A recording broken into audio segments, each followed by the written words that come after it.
Hello, everybody, and welcome to the Speaker in the Spotlight series, where we get to showcase some of the amazing speakers that we have coming up in the Children's Mental Health Matters Summit, starting on the 16th of September. Today, we are joined by Rachael Martin. Hello, Rachael. How are you? I'm good. How are you doing? I'm okay. Thank you very much. So we'll just start. I just want you to give an introduction to who you are, please. Not your business, but you as Rachael. Yeah, as the person rather than just a therapist. So I'm Rachael Martin. I'm a wife of many years. Met my husband when I was 16, so a very long time. Won't tell you how many years though, because that just proves how old I am. Mum of two. I've got a 15-year-old and a 12-year-old, so I'm in the midst of the teen years, which is hilarious as a teen therapist to have my own teenagers as well. So I experience what I preach, which is quite interesting to go through. I'm a youth worker as well. Interestingly, that is part of my work stuff, but I went to the local youth club where I live, and then I volunteered to get something on my CV to make me look good, and I never left. So I've been there since I was 18 years old. So I'm a loyal old bean. Me, when I find something I like, I do seem to stick in it. So mum and wife, my most important thing in my life is making memories, I think, and that's where I spend most of my time, doing things that make me smile. So it wasn't so long ago we got a sausage dog, Gus, because he makes me smile with his short legs and his long back. Bless him, he can't help but feel happy when we see him. So it's another smile in the family through the pets as well. Kind of a jack of all trades across a lot of things, but all of them bring me joy somewhere along the lines, and that's kind of very much who I am. Enjoy anything that makes me grin. I'll try something, and then if it stops making me smile again, then I'll try and back out. But currently I do my nails. That's my creative piece. I'm trying it at gardening. Interesting, that one. We started that this year. Interesting is a good word.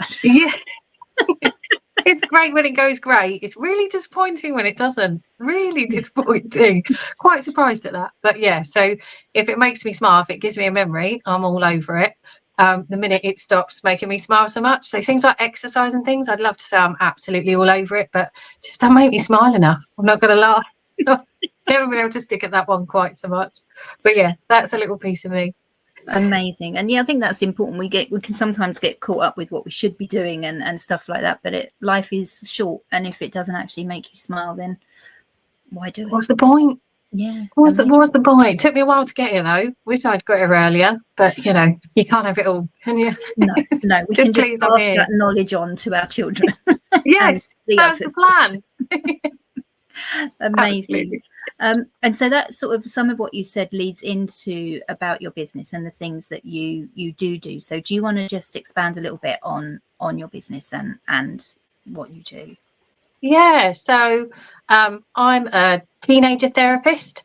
I work with teenagers predominantly. I do still do some work outside of that, but that's my main area of working. Didn't start there, just kind of magically went that way, and I think that's probably the youth work that's kind of instilled in me, that's pulled that through. So people have they either think I'm really weird or that I'm really great because I work with teenagers. People can't seem to balance out on it, but I feel super lucky to be able to, exactly as you said, work with the younger generation and help them to help themselves in a world that's really complicated. So I haven't been doing this forever. I used to work in the financial industry and did that because success was money, and then worked out that wasn't the case. Luckily got redundancy, left, thought, I know, midlife crisis, let's retrain. Let's do something I've always wanted to do. And I did.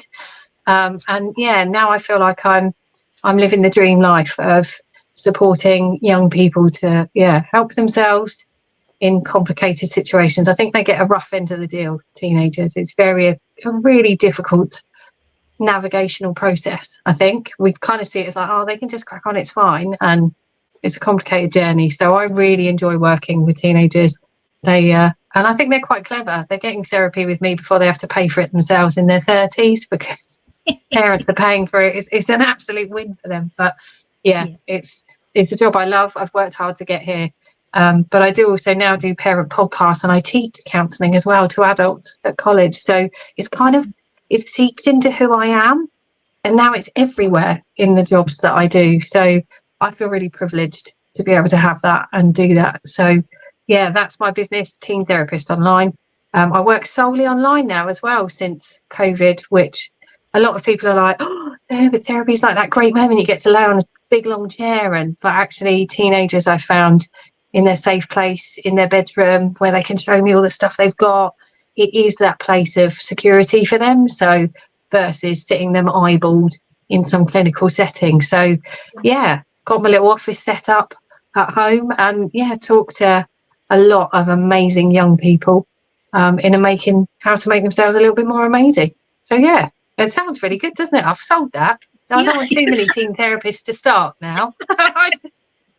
Yeah, it is amazing, and it working with teens, it does have its challenges, but I think they do really get a rough deal. They're labeled as difficult and everything, and actually when you get talking to them, they are very clever, and they are, they've got amazing ideas, and if they would just listen to and given that time, it's amazing. So what you do, I know for a fact, will be the impact of that going forward. And you mentioned you have a 12 and 14-year-old, 15-year-old, sorry. I have a 12 and 14-year-old, and it is interesting, isn't it, when you work with teens and then you have your own, people think that you have it all together and you know exactly what you're doing. Not a chance. It's all well and good. I can do it with others. It's the same as when you looked after other people's kids when they were toddlers. Easy as with somebody else's kids. It's not so emotionally attached. I think that's probably where the evolution of the podcast for parents and a lot of stuff I do. So when I do therapy, there's a lot of parental support in it at the moment, because I think it has to be that team ethic. That's the one thing I'm learning going through parenting myself, is that you can't just expect your teenager to be able to do everything themselves just because they've got the information. It's not that easy. And as a parent, not knowing how to help them or what can make the difference for them makes it really difficult, because you just feel like you're failing. But sometimes parents and teenagers don't want to talk to parents because they're too close. They don't want to upset you. They don't want you to feel bad because they feel bad, and that's a wonderful thing. So you shouldn't break that to try and get to know them more. So it's a complicated place. So I do like to encase everybody in the processes that come, so that I'm not there forever, because I shouldn't be, but the teenager isn't expected to remember everything either, because there's just too much with exams and pressure, and I could make a list that's about 40 items long. That makes it complicated. So yeah, totally. And it's amazing what you do, so thank you for doing that. And as I say, it will be, the benefits of it is amazing when you give them that time and that space and everything. So thank you for doing that. And your links will be provided with the video, but where do you tend to hang out more, because people tend to be somewhere more than other places? So I'm, for parents, Facebook and Instagram, my profiles are very similar basically, so whichever is their preference, and that's just Teen Therapist Online, quite simply. I do have a lot of contact with parents who get in touch with me through the podcast, because that's growing with issues that are on there or things that might well help them. And then think what you like of it, I'm on TikTok for teenagers, so that's where I'm spend probably a lot of my time with them, and having conversations through posts and things like that with them as well. But for parents, it would be Facebook and Instagram, I think, is probably where they'd find me most. So on those clickable links, I'm all over the place really. Just drop me a message, I'm around. Amazing. And I guess if a parent wanted to put you in touch or introduce you to their teens, they can contact you, because I don't think we have your TikTok link. You can also send that to us and we will share that as well. Yes. So usually it's a parent who'll get in touch and we'll have the conversation first. Teenagers will generally just vent at me for when I've asked them about how it feels with anxiety, and I'll get the vent in TikTok for what it is to help them there. So it's not a business tool, that one, for definite. Amazing. And And so obviously you are speaking at the summit, and you will be giving us a sneak peek of what you are going to be covering. But what was it that sort of made you want to be part of the Children's Mental Health Matters Summit? It's a bit like we were talking about earlier with the whole, actually young people being our future here and being able to reach towards them and help them and support them in what's a difficult point in their life. And the summit is one of the things I've come across. I know you've been doing this for years. This is my first year in it, but that reaches out to so many parents, carers, teachers. Is such an all-encompassing summit that actually it felt like a privilege to be able to come in to have a specific teen angle to help any of those groups of people with some of the things that I've learned. But it made such a difference that you've done this before, that the way that it works, the fact that actually it's free to get tickets for people to come, all those things are so key when it comes to helping people to help themselves, I guess. I care a lot about the younger generation, and if there is any way that I can help parents to help them, because not everybody needs therapy with mental health. That's not what this is. So this is a cracking first stop where you can pick up just about everything. When I thought I was going to be one of a few, I'm one of many, and there are many great subjects in here. So yeah, I wanted to be in it. I wanted to be a part of something so big and so helpful for so many different people. So it was a no-brainer, I'm afraid. Cassie, once I came across you, that was it. It's like, oh, it's amazing. Get me in.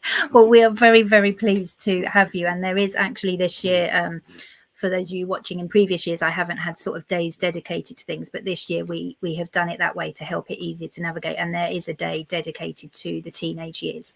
So, which is amazing to be able to give that information to parents. And so what is, without giving too much away, your presentation about?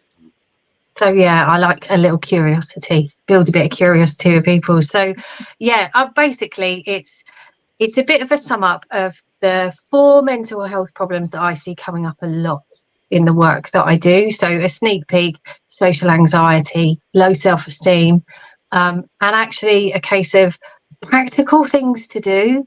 So I think as parents, you can Google it and you'll find out what it is and what that might look like and all these kind of things, but actually what you do with it.